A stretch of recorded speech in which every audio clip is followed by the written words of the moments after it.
The Skeptic Zone is brought to you by Dr. Bob's Trivia Quiz. Visit drbobsquiz.wordpress.com and see if you can match wits with Dr. Bob.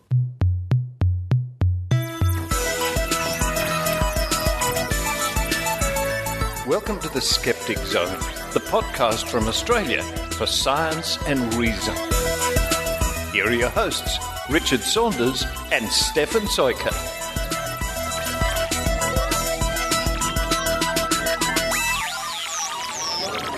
Richard, what fancy seeing you here? Why would I meet you, Stefan, at the Australian Skeptics National Convention? Probably because you bought a ticket.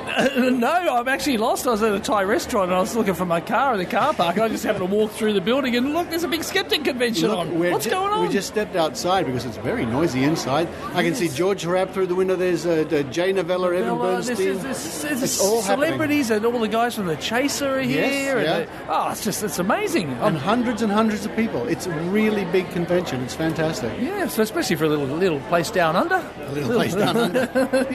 But nevertheless, the Skeptic Zone still goes on. Oh, it certainly does. The Zone is on, and it's on this week, is it? It's on, absolutely. It's on. In fact, are we doing an intro for it right now? We're on it now. Oh, is that right? Can you believe it?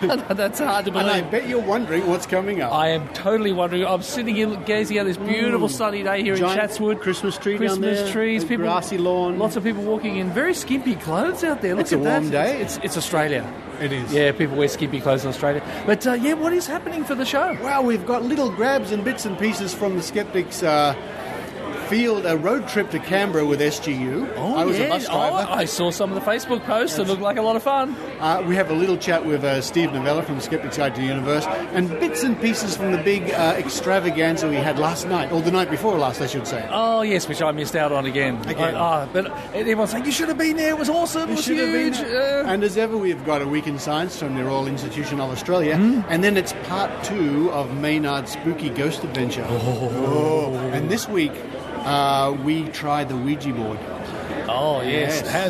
Can you say how that goes, or do we have to listen out for that? What? Spoilers? No, not on the Skeptic Zone. Not on the Skeptic. Did the ghosts make contact? Find out later on in the show. Or ask your local psychic. They don't have to listen to the show. They'll just know what's happening. Right? Yeah. They just kill themselves because they will. They know the entire future of the entire universe. It's been fantastic to meet lots of Skeptic Zone fans here at the convention. People coming up saying how much they enjoyed the show. Maynard's been running around like crazy. We've got Joe Alabaster. As he does, yes. And you haven't met Joe Alabaster. I'm about to meet her shortly. You're about to meet before Joe Alabaster. I make my way to the car park. It's actually, there are people everywhere. And I'm being quite surprised. In just a few minutes I wandered in, and all these people go, hey, Steph, Skeptic Zone, Skeptic Zone. That's right. It's all happening. It's very cool. All right, well, the next session's just about to start. Oh, it is. We better run in and get our good seats. Isn't the Dr. Raichi in the next session? Dr. Raichi's coming up, absolutely. It's a Skeptic Zone kind of skeptic convention. There's a lot of Skeptic Zone people here. There's you and I. There's Maynard, Joe Alabaster, Ran Sagib, Dr. Raichi's here. Yep. Lots of Skeptic and a few Zone others. People. Yeah, well, let's get on. Why don't we get on with the show, and then we'll get back to the convention. Let's do it. Let's do it.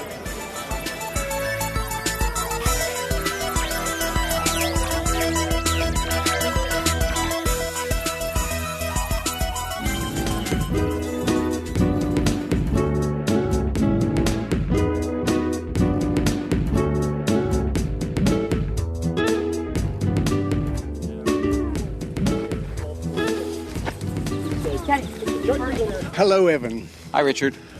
Well, here we are at the Botanic Gardens here in Canberra, running around with half the SGU and family, and what a day! It is a tremendous day. The weather's beautiful. Oh, what do we have here? We have a bird. There's a crimson rosella. Crimson rosella flying past. A beautiful red plumage, and the wings were blue of some sort. Tremendous creature. Beautiful plumage. You were talking moments ago, Richard, about us being here with, our families and the rest of the SGU. So far, we've been unsuccessful in losing them, but we're going to continue to try. They're following. There's Steve Novella and Jay following us up the hill now. This way. We go around this corner. So you arrived in the country yesterday with the whole entourage, and Gio is lost here in the Botanics. We haven't seen him for a little while. Ready for another Australian adventure? Oh, without question. We've been looking forward to this for so long, and we are finally here and enjoying every last second of it. It was quite a day yesterday, folks. We met them at the airport, and they kept coming down and more and more and more, and we ended up with over 20 people, I think. Piled onto a couple of buses, up to the hotel, and then the long drive to Canberra, and that was quite a trip. It was a nice trip. Beautiful scenery along the highway, and of course it's our first time here in Canberra, so we were able to see some things we've never seen before. We went to the War Memorial this morning, which was quite spectacular, and now we're spending time just chilling out, just taking a nice easy hour in the Botanic Gardens. So tonight's it's a SGU event, of course, here in Canberra. Then we're back to Sydney, and then it's the big convention. I mean, what you've said it all, Richard. You really laid it out perfectly. Maybe you should interview me. I don't know. We've not met the Canberra skeptics before, at least not on their home turf. So this is a honor for us to be able to do so in Australia's capital city. Yeah. And as I said before, the weather couldn't be better. Now, this podcast is actually going to go out during or just before the convention, I think. And then in the subsequent weeks on the Skeptic Zone, we'll have more reports about the convention itself. But I guess we could call this the sort of the calm before the storm. It was this calm, yes. It is rather calm. And the storm, well, we'll see how that all turns out. I'm sure everything's going to be just fine. Everything will go exactly according to plan. And we're just going to have the time of our lives. I'm sure we will. Welcome once again to Australia, Steve Novella. Oh, thanks for having me here, Richard. It's so much fun. We're so glad to be back. The trip's well underway. You've been to Canberra already, which was very lucky. I joined you in Canberra.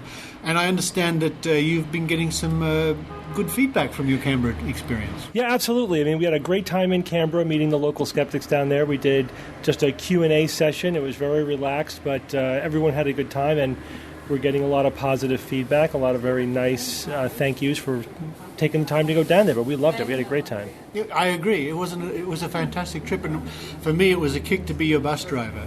Yeah, well, we appreciate it. Yeah, you were basically chauffeuring us around. Yeah, between Canberra and Sydney. But it's obviously always great to have you along on the trips. And now we're getting ready for our Sydney extravaganza, and then the National Skeptics Convention. Yes, and that's kicking off the extravaganzas tonight, and the convention's coming up over the next couple of days.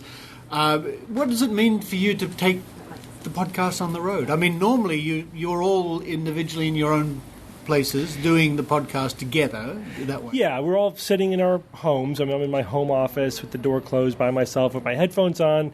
Everyone else I'm talking to over the computer. We obviously know there's an audience out there, but still, you're alone in your home.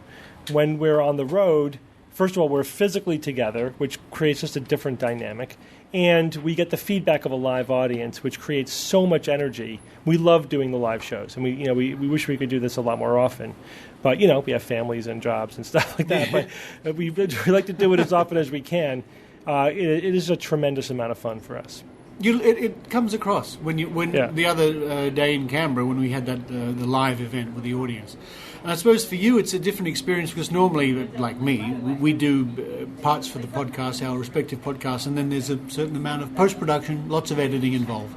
When you do a live situation, I think there's a lot less of that. There is some of it, but there's a lot less, I think. Yeah, it takes less time to edit the live shows. But there's still post-production. I try to. It's always interesting when we're producing the live show in terms of what works in front of an audience, but still will translate to an audio-only podcast. We don't want to have the show be not accessible to the home audience. Yeah. So we're playing to two audiences simultaneously, and it's a bit tricky. Although I think we've learned to how to make a good compromise over the years, how to do that. And I have to take my hat off to you because yesterday you did the Dr. Carl experience. That's a good way of putting it. Yeah, Dr. Carl, Australia's Bill Nye the Science Guy. Yeah. Or Bill Nye is the U.S. Dr. Carl. Yeah. But Dr. Carl, I mean, he is a ball of energy. So he invited me along to spend the day with him. He does a day of essentially radio interviews around Australia, and including the BBC, and there was a TV interview thrown in there. And he's doing other work as well, recording sessions. And you and I followed him around all day, but he invited me as a guest onto the radio shows. And it was a hoot. That day went by so fast. It was just incredible. most of the stations, we spend most of our time doing live questions from the audience, which is always fun. And, Dr. Carl is amazing. I mean, he could field any question. Even if he doesn't know the answer, he still can say, okay, this is who you need to talk to. You need to talk to a metallurgist. But that's the guy who'll give you the right information. Yeah. But nevertheless, all these questions were coming at him. Yeah. And he usually could just answer them. Oh, it's yeah. astonishing. He at least can think of, he has so much back experience. As he said, you spend 30 years investigating this sort of stuff. You build up a nice catalog of data, of information. So he always had something he can pull from that was enlightening. It may not have been the definitive answer to this specific question, but there was something he could pull on to enlighten the questioner and point him in the right direction for the definitive information, which is a very honest but still very entertaining and informative way to deal with questions about anything. About anything. Yeah. It was a hell of a day because we started off with the pre-record for a TV spot you did with him, and then 6 different radio segments. Right. All over Australia and the BBC, bam, bam, bam, lunch somewhere in the middle of it, which was Yum Chum. I remember at one point I'm like, are we going to lunch now? Is that where we're headed? Because I kept getting dragged from studio to studio, and it was all a blur. I totally lost track of what time it was because the time was flying by. It was just a tremendous amount of fun. I don't know how he does that 2 days a week, right? I think he said Wednesday and Thursday. Well, at least Thursday. I know it's his biggest day every week to do that sort of stuff. Amazing energy. It was incredible. Well, finally, Steve, it's what a thing to think that you started off doing some skepticism locally at home, then got into podcasting, and here you are, all these years later, being flown to Australia and New Zealand next week, of course. Yeah, that's right. We'll be spending a week in New Zealand, culminating with the New Zealand National Skeptical Convention. Everyone was kind enough to arrange these 2 conferences back to back so that we could hit them in one trip, which we appreciate. We love being down here, but it is a long haul for us. As you were observing to us, you guys have flown halfway around the world, and you fill the room with people who are your listeners and who are just thrilled, to listen to us, and we're thrilled to meet everybody. It's tremendous how, a common worldview, skepticism, and social media has brought so many people together across such distances. It's amazing. And what comes across, especially in the live shows, is how much enjoyment the whole 5 of you have. And 6 with Gio. George Schwab is along with us. He's almost an honorary member at this point. He's just one of the family. He's a great guy. And you too. I mean, like we always comment, the best part about these trips is getting to spend time with friends that we've made through skepticism. Like we're close friends with you, where we live halfway around the world from each other, and we get to see each other once a year, maybe. But we make the best of it. Somehow it sort of works out. Well, the fun's just about to begin, I think, Steve. We better get into our good duds and head on down. I'll see you down there. Well, it's all breaking. It's all happening round the bar as everything breaks for the 2014 Skeptics Conference here in Sydney. We're at the salubrious Chatswood Club. Tonight, it's the rushing and hushing of Postie Linley from Melbourne. How are you? You got the wrong Sinatra. Hey, how are you? Oh, good. And you? You must be pretty excited about what's going to be going on this weekend. I am. What Double J should sound like?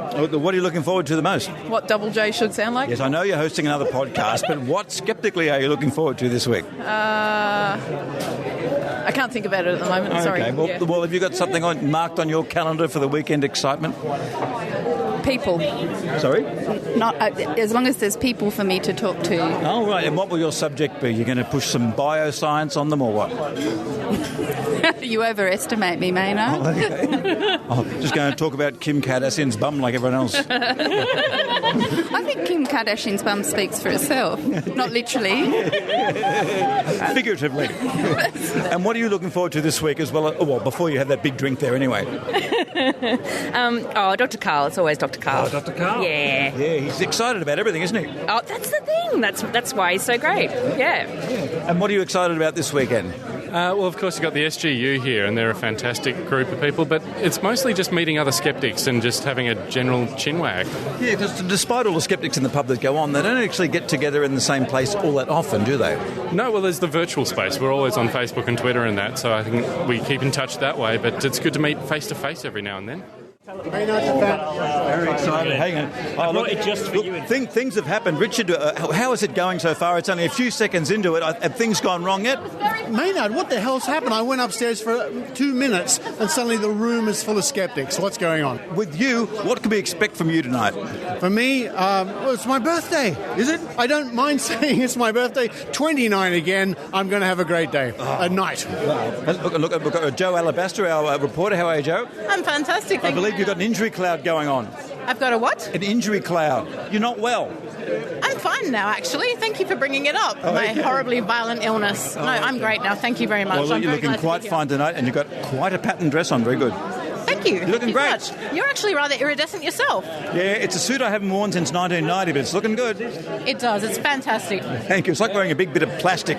And we have a special guest from the UK. What's your name, sir? It's Marsh, but I wouldn't go as far as special. I'm not sure I qualify. Let's not build things up too much. And we're all excited to have you here because everyone listens to Skeptics with a K. And what else do you do?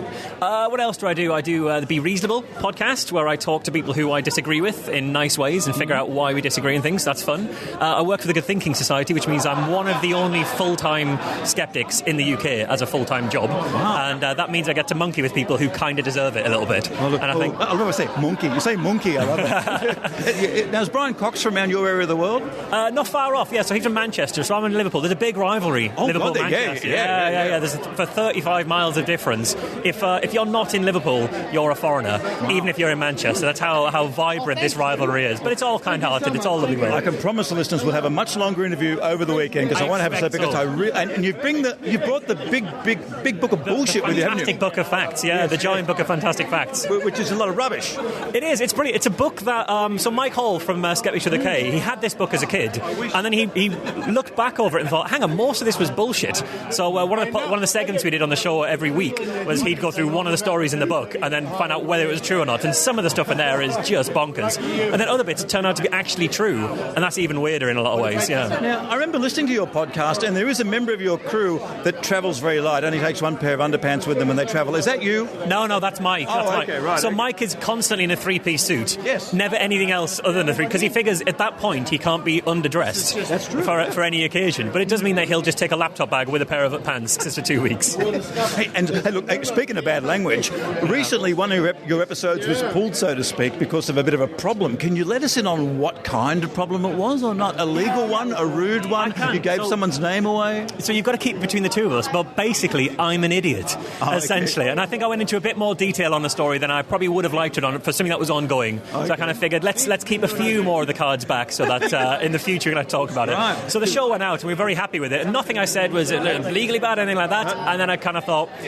maybe I shouldn't have gone into as much detail there. Giving the game away, you were thinking. Yeah, exactly, yeah. Because it was one of those things where more stuff kind of happened and we realised there was a bit more of a future to things that we were looking to do, and it was just better to have a few more cards close to the chest, I think. Has this become the lost episode that people are passing around on BitTorrent and stuff like that? Well, actually, annoyingly, yes, because someone actually said, the episode's gone missing, but I've got it here, I'm going to put it up on this other sort of hosting thing. No, that's why we didn't. There's sort of a reason why we pulled it. So no, the show's back out, but it's just a little bit edited to remove a few things that we didn't want in there. But I'll tell the whole story again in the future. There's nothing to hide there. We'll have a longer interview later in the weekend. Absolutely. To the bar. Excellent, will do. Oh, and she's back from Melbourne. She's back from Melbourne for the big weekend. That troublemaker. Escape. Hello, Joe Benhamu. How are you? Hey, Maynard. I'm very well. How are you? It's an exciting weekend of skeptical action here in Chatswood. It is. It's going to be a fabulous weekend. The convention really, really looks great. The lineup's fabulous. There's still tickets left, but we've really, really done brilliantly. What can I say? We've got the SGU, we've got George Frapp, we've got the guys from the Chaser and Checkout. And what are you looking forward to yourself? Well, as one of the organisers, and from my experience when we did TAM Australia for just over 4 years ago now, I'm probably not going to see very much. So I'm looking forward to the video. So you're actually working as the bouncer. If anyone you give people, right. if there's too much trouble, this is the woman that gives people the bum's rush if there's too much trouble. Joe Benhamu. Benhamu. She's an anal nurse. I'm not an an anal nurse anymore. We had this conversation. Okay, so what's your speciality? I work in radiation oncology. I'm a clinical trials coordinator. Well, she's now. She says she's now. I used to deal with all the bombs. Okay. But no more. See, you made her go away with all the bomb talk. We went too far. Look, and of course, everybody's here. Everybody in Australia who's doing a podcast is here. And who have we got here? I'm Ross. I'm from Skeptically Challenged. Look, I've heard your recent show. I listened to it on the way here today, and you sounded really excited. Oh, I am really excited. This is my first convention. 3 years in a row, I've been at least 2,000 kilometres away from the convention. So to finally get here, and especially with the lineup we've got this year and the amount of work the Australian skeptics have done, it's amazing. And the Brisbane Skeptic Society has brought a whole bunch of people down. And what's the big issue for skepticism in the north? Well, obviously, we've got the AVN pretty close by, and we're always sort of fighting that. And otherwise, it's the normal general things, chiropractors, homeopaths, all that kind of thing. The Yowie, of course, is big up there at the moment. Okay. And what's your favourite area of woo? In your podcast, you cover all sorts of things. I mean, you are a trained... What do you work as again? So I'm a researcher in virology. So for me, I guess the medical woo is what I feel most comfortable debunking. But honestly, I like the weird stuff. I like the UFOs and the Yowie sightings because the psychology is so much more interesting with that. So I imagine the whole Ebola thing would have made you really mad the way it was covered. Yeah, I've been covering that. Well, I tried not to cover it every week, and I really could have done. I think the homeopaths going over there, that was really, that was something that I got my back up a bit. But other than that, it's just a thing. People like to fear something, and for the past 6 weeks it's Ebola. Next couple of weeks it'll be something else. Okay. Well, have a good. What are you looking forward to this weekend? Well, all of it. Obviously the SGU are here for the first time in years. Did you have a tricky a virus question for them? You know what? I wish I had done. I've been so busy with uni and my own podcast and all the Brisbane Skeptic Society stuff. I didn't even have time to send in a question, and I wish I had. Although, with knowing my luck, Steve would have known the answer anyway. He probably would anyway, yes, because he's done a bit of study. Yes, he has certainly done that. Okay. You have a good night. You too. Thanks, Maynard. Well, the news coming out of the convention, folks, if I can break into the Skeptic Zone like this, I guess I can, it's my podcast, is that the Bent Spoon was won by Dr. Larry Marshall from the CSIRO for his promotion or looking into funding water divining and studies like that. Well deserved, not. And in a quiet corner, well, semi-quiet corner of the convention, which is underway, it's Joe Alabaster. Hello, Joe. Hello, Richard. I'd just like to let you all know that I'll be bringing you a report next week with my views on the convention, how it went, having a fantastic time. Very, very, very busy. And this week I'd like to give a quick thank you, a very heartfelt thank you, to a sponsor of the show who's actually funded my ticket to be here. I'm really very much appreciative. And that is Stephen Roberts from Dr. Bob's Trivia Quiz. I'd like to say huge thank you. I hope that you get some value out of your report next week. Also, I'd like to quickly thank Phil Kent and the Mysterious Group, who also got me a ticket to the dinner, which was fantastic. I had a wonderful time, and I really look forward to bringing you a report next week. Thank you, Joe. It's good to see you here. I can tell you're pretty worn out, as we all are. Why don't we go round the corner, have a look at some more of the convention, and we'll bring you lots of reports from Maynard, from Joe Alabaster, from myself over the next weeks.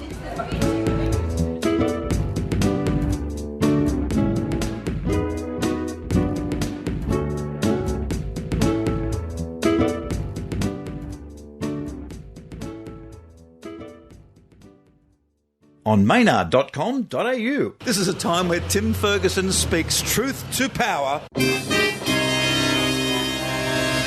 Tim Ferguson's right of reply. What's been sticking in your craw? The Pope. I mean, normally I wouldn't go saying things against the Pope because he seems like a very kindly man. This Pope got everybody in the inner city in glee saying, wow, what a guy. Like he says, it's great that gay people can be gay. They're welcome in the church.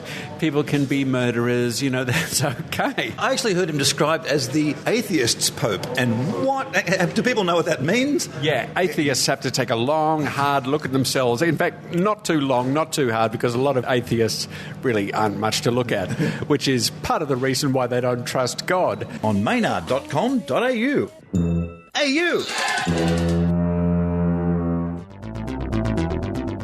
Welcome to A Week in Science from RiAus, bringing you the science you need to know. The Jetsons, Futurama, Back to the Future. Sci-fi has been promising this for years. So, where's my flying car? Well, for just $280,000, you may soon be able to buy your own. The transition drives like a normal car from home to your local airfield ready for takeoff, and can then travel 740 kilometres in the air on a single tank of regular unleaded petrol. The company behind it, Terrafugia, also have a model that removes the need for a runway, using a megawatt of power for vertical takeoff. The PAL V from the Netherlands isn't a plane-style vehicle, but is more of a gyrocopter with foldable helicopter blades for takeoff. These will more likely be used for security, defence and flying doctor services rather than for the general public. There are lots of other great designs too. Check out our website for links. These models are still a far cry from Futurama. If you wanted to feel like you were actually driving in air, you'd need to somehow defy gravity. One idea is magnetic levitation. We put magnetic superconductors into our roads and magnets with the same polarity into our cars. They repel, making the car float just above the road. Physicist Michio Kaku predicts that we could just blow on them and they'd start to move, reducing the fuel used to overcome friction. But the costs of replacing our existing roads are too high for it to happen. Plus, they'd still follow a road network, so you couldn't really zoom around the skies anyway. And you can imagine the safety, legal and licensing barriers to this sci-fi dream. And now, 4 fast facts about flying cars. Waldo Waterman built the first flying car, called the Aerobile, in 1934 for an American Bureau of Aeronautics competition. In road car crashes, the average chance of dying is less than 1%, but if all these accidents happened in the air, there'd be a 5 to 25% chance of dying in each one. One of the biggest engineering challenges for flying cars is weight. Often the features that make a good car add too much weight for it to be a small plane. And the military is already investing in this technology, with the US government recently revealing their Black Knight Transformer, an off-road army truck with 8 rotors that pop out for takeoff. That's it for this week in science. For more information on flying cars, go to the RiAus website, riaus.org.au. Follow us on Twitter at RiAus and like us on Facebook.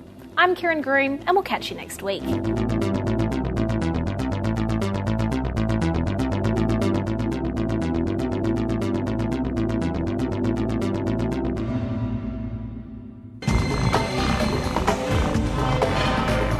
Here's Maynard's spooky action at a distance.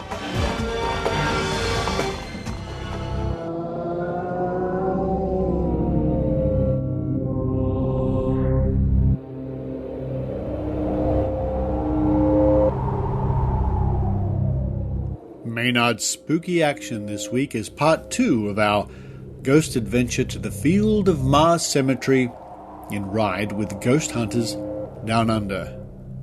Join Maynard, Alethea, Dean and myself as we try our luck. We try our skill at the Ouija board. Were we successful in contacting the other side?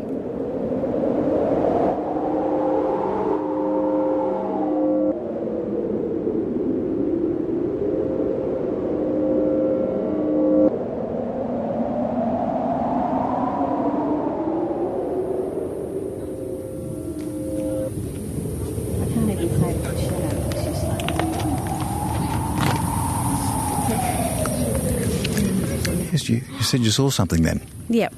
What was it? Oh, just some movement over here. A white Like blur, not a bird. black blur, a grey blur? Probably grey.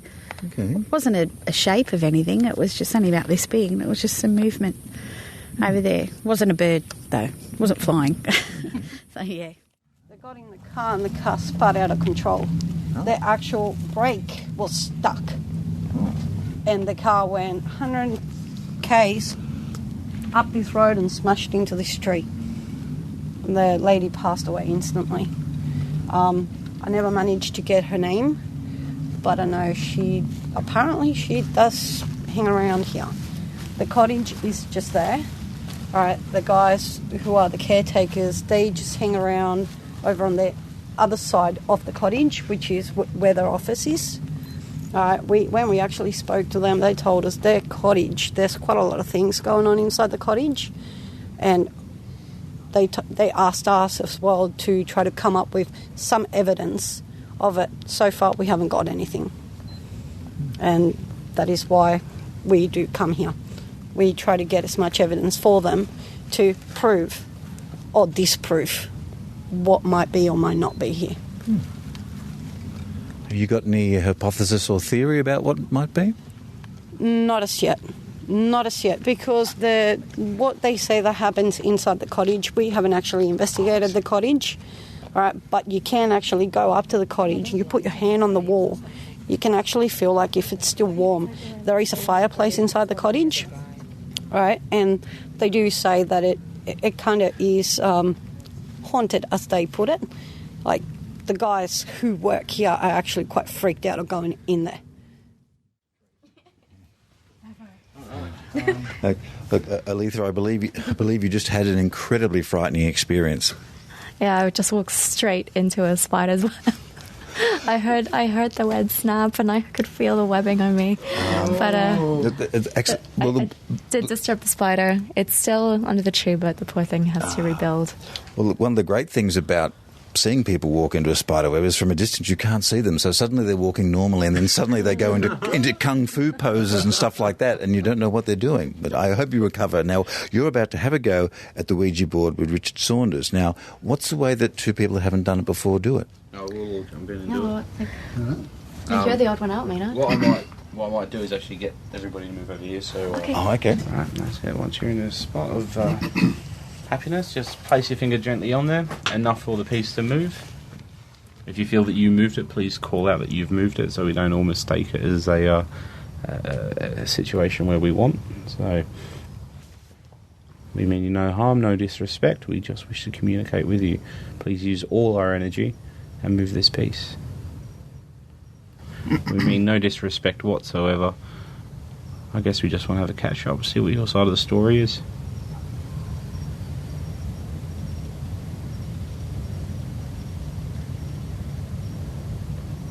This centerpiece is very easy to move if you would just move it to a number. How old are you? What year were you born in? Do you remember the year that you were born in? What name were you known by? Did you have any children? With our fingers resting on the planchette, we waited and waited and waited and waited. But sadly, nothing happened. Is anyone here at all? Please come forward and talk to us. If my guardian is here, can you please come forward and say hi? I've not spoken to you for some years.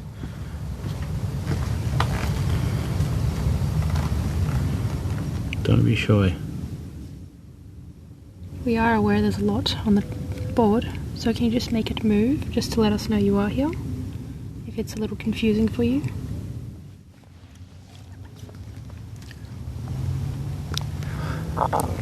There's something about walking around a graveyard at night on your own for the first time. You're tempted to go all sort of Blair Witch and talk really quiet like that. I'm sure the people here on either side of me might be able to hear me, might not be able to hear me. But I've got to say, it's very peaceful. It is a remarkably calm and peaceful place. You've got all those very stark headstones and monuments set against the sky, and the bright light pollution of Sydney in the background starkly illuminates the palm trees, the occasional spider web. And apart from the background roar of the city, all you can really hear is your feet walking along broken concrete, or occasionally on a twig or something like that.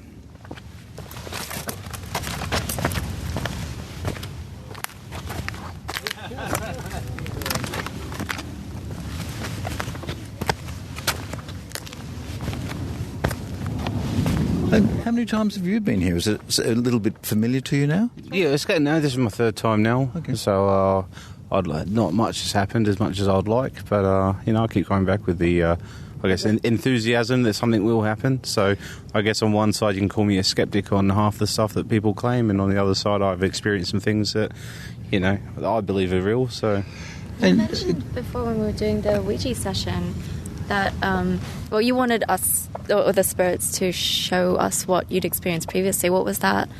Oh, there's been all sorts. The first thing I feel with the Ouija board, because I've been doing it for so long, is half the people you talk to on the board are full of shit. Straight off the bat, they'll sit there and they'll claim that there's somebody that they're not, and they just want to muck around. So I've dealt with a lot of those sort of people before. I think the most extreme cases are the lights turning off and one actually breaking on demand, which was absolutely mental. And then there's another guy that claims to be my guardian, and I've spoken to him a few times over the last few years, and apparently this is my last lifetime before we're going to meet up, and all that sort of jazz. It sends shivers down my spine. I've got goosebumps right now talking about it, but that's what fascinates me about the Ouija board. And something I'd like to ask both of you. You've seen many things here. You've seen many things happening that appear to be from another realm. Is there an answer you could possibly get that would answer what you're doing or what you're looking for here? Is there something, an experience you could have that you go, that explains it? No, because the questions are endless. Seriously, they're endless. There will be one main question that I always ask, and that is, can you see us, and how do you see us? A lot of the times we get answers saying yes, but there's never an actual answer to the how do you see us. Because we see them as shadows. We see them as whatever they want to perceive themselves as. But at the same time, I want to know if they can see us how we see them. Yeah, is there any answer you'd like? You go, great, finally. The only way you're ever going to get me to admit that something is 100% is if one sat in front of me and had a full conversation with me like you and I are right now. Simple as that. And essentially, people that come here, I think they come here with certain expectations, and there's days that you don't get anything, and they're the annoying ones because, you believe there is something here. Nothing will ever explain anything to me, to be honest. So I guess the short answer is no. So maybe one day, but yeah, I come just for the experience. Like I said, I've never seen anything. I'm more audible and Ouija board, simple as that. So people that claim to see shadows, I've never witnessed it, so I think some of it's a bit of bollocks. Lots of Ouija board action happening. Did you want to... What's next? Give me a what? Yeah, okay. We've got a yes, no device here. Can you make the light go green for yes, red for no? And just put your hand, somebody put their hand on it so they can actually see the lights. Now, there's something I haven't seen before, and it would actually be useful with live humans as well, and that is a yes-no device. How does that work, and what is it? Okay, now what it is... 'Cause some people in real life are pretty ambivalent when, they mean maybe most of the time, don't they? Well, correct. I think this actually can be useful for people with speech impediments or whatever it may be. You can go a yes or a no, okay, just simple, like whatever it may be. Now what it does, the device on each end of it emits a little EM field. Okay, now as soon as that field is broken, the light goes off, or comes on, sorry. Okay. Yeah. So obviously they put a green on one side for a yes and a red on one side for no, and it's purely simple as that. So the energy level can come here and break that field. Right. The light actually comes on. And so everyone just keeps their hands away from it. Is that the way it works? Or? Yeah, correct. Yeah, that electronic devices and everything else. So. Wow. Okay. Oh, okay. And is that useful when the Ouija board's not quite working too well? Well, it's actually just another electronic validation. So we're actually adding a visual aid now, okay, to the table. Now, I saw you use a bit of jargon there. You said that there was a bit of a K2 reading. What's that, sorry? Okay, now, again, I spoke about the meter, the yes-no emitting an EMF field. Mm-hmm. The K2 meter itself also emits a little field on the front of it. Now, if that's actually broken, the stronger the energy, it gives a milligauss reading by light indication. So we can actually go from 1 green to 2 greens to an orange all the way right up to red. So that's measuring an electric field? Correct, yeah. Yes, electronic energy. Okay, right, yes. Okay. I'll see what's going on. Did you die in a fire? No. Okay. Can we be serious now? No joking around. How old are you? You could be the little boy from the start. No. No, there's no way a little boy. Okay, Phil. 98. 98. Okay, thank you. So, You're an old your boy. birthday is today? Tomorrow. It's a new moon. Yeah, look, you're just telling us that this is the most action you've had on a Ouija board recently. Why do you think that is? Like I said, possibly high energy levels. We've a lot of people are very active and pretty energetic tonight. So, and yeah, possibly the new moon that we're meant to be having tonight, because we found that on 2 occasions we've done investigations on full moons and we don't get anything. Do you think the time of the night matters? It's about 11:30 at the moment. Do you think the later it gets, the better or not? No, it doesn't matter. If the activity's there, it's there 24/7. It doesn't matter about the 3 o'clock roll or midnight roll. It doesn't matter. If the energy levels that people are giving out, you're going to get activity. If people don't have the energy levels, then you're not going to get anything. It's all to do with amping up the energy.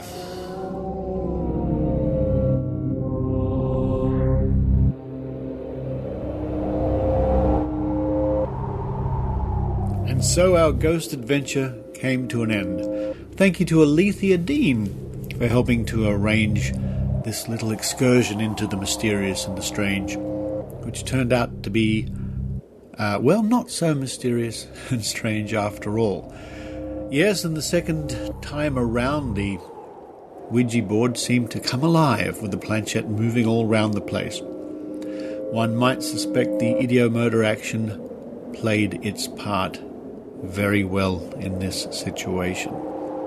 Nevertheless, it was a fascinating night, filled with very interesting ghost hunter type characters and people along to explore and discover, I guess.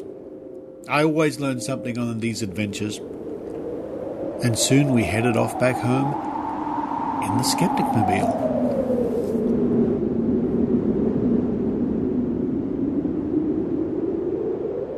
Well, we're in the Skeptic Mobile on the way home now, and I've just had a very intense, interesting night at Ryde Cemetery. It's almost midnight. And it's almost midnight. Look, I found it life-affirming in some ways being in a cemetery in the middle of the night. Alethea, you were actually on the Ouija board that was actually moving. Yeah, it was going around, giving a number of messages. Some were contradictory, but the organizer said a lot of the time these spirits will joke around. So that was the explanation for things not necessarily making sense. And also, like I said, if you were a spirit in another realm, would you really want to talk to Richard Saunders anyway? Which explains why no one was talking to you on the board, Richard. I must admit, Maynard, when I tried the old Ouija board there with Alethea and a few other people, it didn't move a jot. Yeah. And what did you find the most interesting part of the night, Alethea? I think from this experience and also the previous experience, it was both of the times the way people reacted. And to me, that's very interesting, because I don't necessarily believe in the ghostly side, but I do think that people are feeling something very genuine to themselves, and it's really interesting to see from the skeptic's point of view how the believers interact and how they're interpreting the same situation. And it's quite I really enjoyed being there, but the problem I have is that I wasn't as much into the experience, but also I didn't want the experience that these had. There were people there that were seeing things and hearing things, and I would be really that would scare me. I don't care where it's coming from. That would really scare me, Alethea, and that was the thing. I'm a scaredy cat. Maybe I was a bit on the board side for a lot of it. You know, when there's nothing much happening and there's a lot of standing around, I think I would have welcomed a little spooky action. You liked some spooky close action, maybe from an orb or there was a bit of a black mist getting around there. Yeah, I was told we kept on missing stuff. People were reporting seeing a man walking across where there was no one there. People reported seeing an approaching black mass. People said they saw a orb floating close to the ground, and we unfortunately missed all of that. And Richard, because nothing came near you at all. It's the story of my life, Maynard. No ghosts, no orbs, no Ouija board experiences, no mysterious touches on the shoulder. That was a pity. We even missed the spirit box. People were apparently chatting to someone called Steve on the spirit box, but by the time we got there, the messages were... I recorded a bit of that, and I think that the people listening to the Skeptic Zone should engage with these people. They're on Facebook and that. Get in there and see why they're doing what they're doing. And I really like the idea that if you could ask a question of the other realm and get an answer, everyone was certainly asking that. In fact, I don't think you weren't really interested in a question at all, were you, Richard? No, but I like your point. I think our listeners would really do themselves a favour in going at least on one ghost tour, just to experience what it's like, what's said on a ghost tour, what to expect, what not to expect. I think any good skeptic should at least give it a go. Yeah, Alethea, what do you think? Same, and I think go with a genuinely open mind, because I think none of us went to it with this sort of debunking approach. We wanted to experience it. I had a great time. I loved the girls on the hen night. They were having a great time, and everyone was really good. And it was almost like it was great. It was night time, but I wish it had been daylight. We could have sat around and have a chat, a few drinks. I mean, really, obviously, we are the sad ones going home. Those hens going to that hotel room are going to kick ass tonight, and we won't be there. Yep. They're the ones who are going to be seeing the real spirits, Mina. Zing.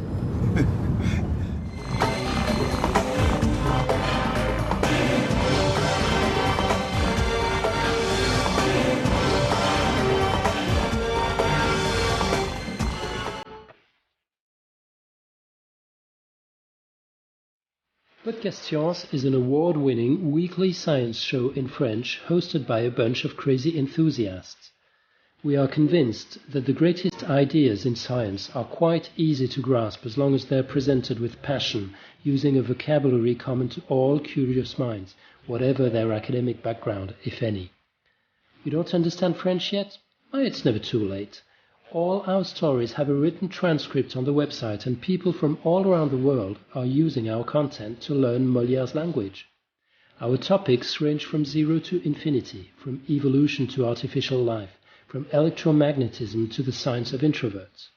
We just love mathematics, science, critical thinking. So do you? Want to join? You can subscribe to the podcast for free from our website, podcastscience.fm, that's in one word.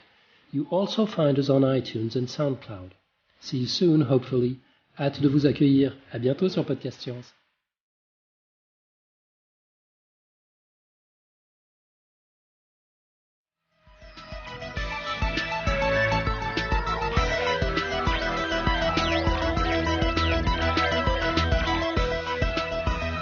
Richard, as amazing as this convention is, it's not quite as amazing as that show that we just listened to. That ghost adventure, wasn't it interesting that when I tried the Ouija board, nothing happened? But when one of the guides and a lot of other people put their hand on the planchette, on the Ouija board, it was scooting all around the place. It's your skeptical touch. You're like a force field of mysticism, of negativity. Yes, that's right. A force field of negativity. That's right. No, but it's actually. I must say, this convention has been quite unconventional. What an unconventional convention. We can walk up here and look through the glass. They're looking at us now, Stefan. I know. Are we the ones on display, or are they on display? Ooh, we're getting funny looks through the glass. I think we're on display. See, look, there's some big... Hello. We're obviously on display. Now, yes, I was just about to say, very exciting. Coming up over the next weeks are lots of Maynard interviews from all the stars here at the Australian Skeptics National Convention. I know he's been locked in rooms with Michael Marshall, with Dr. Carl Kruszelnicki. He's been chatting to the Skeptics Guide people. All that coming up. Material for the next 2 years. But the next show is a bit of a mystery to me, because I'm going to be on the road for the whole week with James Randi. Oh. We're doing Adelaide, Perth. Wow. Brisbane, a road trip? You're Sydney. flying or driving? You Well, must be flying. Both, I think, but mostly Really? flying. Mostly flying. Okay. Big, nice road trip. Yeah, Randy's in the country at the moment. He's having a rest before it all happens. Yeah. So I look forward to meeting lots of skeptics in all those capital cities as we do the shows. Fantastic, yep. And hopefully, along the way, I'll be able to bring you interviews with Randy and what's happening. I'm not sure. We'll see how we go. The skeptical world is just getting bigger and bigger. It's expanding like a universe. Like a universe. It is. Like a skeptic's guide to the universe. And it's expanding in inverse proportion to my wallet because I'm going to spend all my money on all the merchandise. Looking at Stefan's wallet now. Yeah, it's shrinking rapidly. Because there's so much merchandise here. The Skeptics Guide have got some T-shirts happening. We've got some jewellery here with Daleks and things happening over there. Yeah, it's great. Well, I'm about to buy them all. Why don't you do that? Well, thanks for coming along, Stefan. Good to see you. It's fantastic. What a scene here. It's just such a scene. It's great to be part of it. It's great to be part of it. But until next week from who knows where, somewhere along the road in Australia. Yes, this is the Skeptic Zone signing off. Signing off. See you later, Richard.